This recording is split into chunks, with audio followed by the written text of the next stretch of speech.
Hello, Professor Musso. Thank you for joining me today on Sabbatical, Spotlight Series, Sabbatical, Spotlight Series, Sabbatical, Spotlight Series, Sabbatical, Spotlight Series.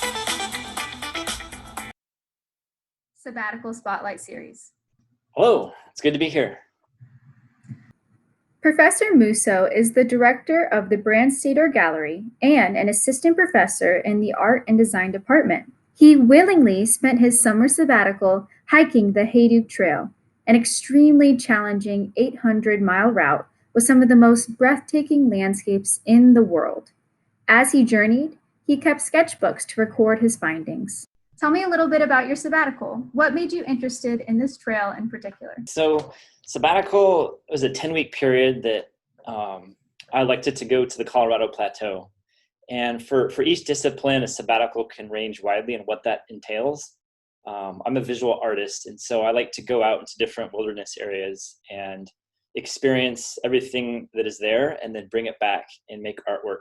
So this specific sabbatical the goal is to go spend 10 weeks on the Colorado Plateau and then come back and over the next several years draw on that imagery from sketchbooks that I kept and photographs that I took and use that to create a more sophisticated, finalized artwork about that experience and that place and the ecology and the weather and the plants and the animals and everything that's out there. So it's sort of entirely a research. So over the next, this summer and the coming months, I will actually get to work at making a more finished type of art.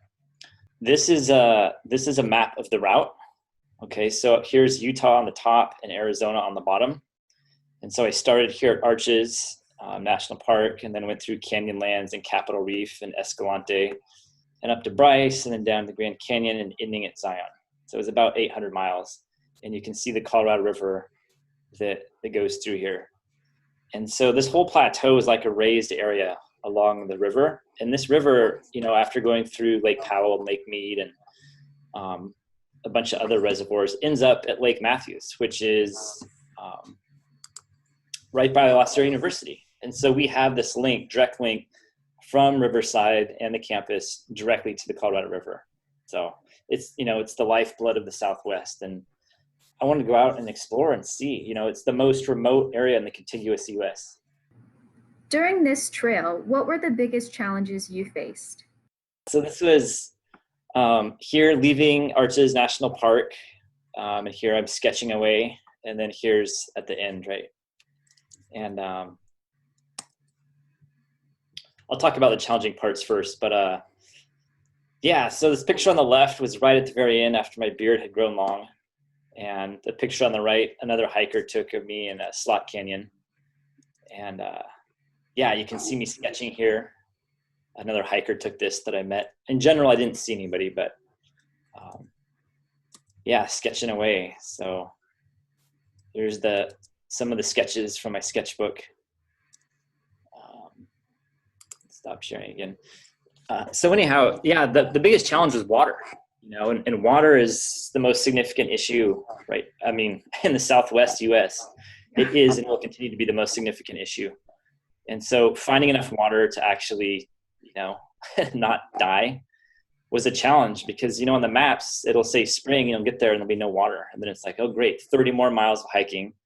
And I hope that next thing on the map that says spring actually has water.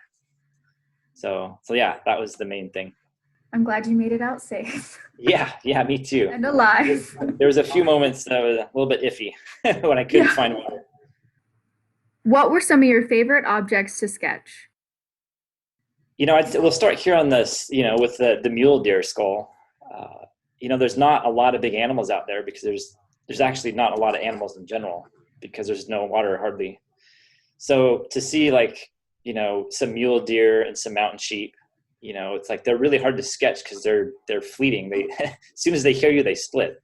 So you sort of have just their bone structure that they leave behind to draw. And I always like that because that's the foundation. That's the thing that when we pass on, our bones will be here longer than our flesh. This landscape down here in the bottom, I mean, just the way the sandstone and limestone and all the different rocks are cut, mostly by freezing action, breaking apart the rock is just spectacular. I mean, that's world famous for that red rock, that slick rock. So this was particularly interesting here. And then the dwarf evening primrose, you know, because I was hiking from spring into summer. And so I got to see all these wildflowers bloom in different canyons. And when I would see a new one, I would stop and draw it. And yeah, anyhow. It's gorgeous. Thank you. I'm sure these sketches will serve as some inspiration for creating some future artwork. Do you have any projects in mind yet? I have a million ideas, and I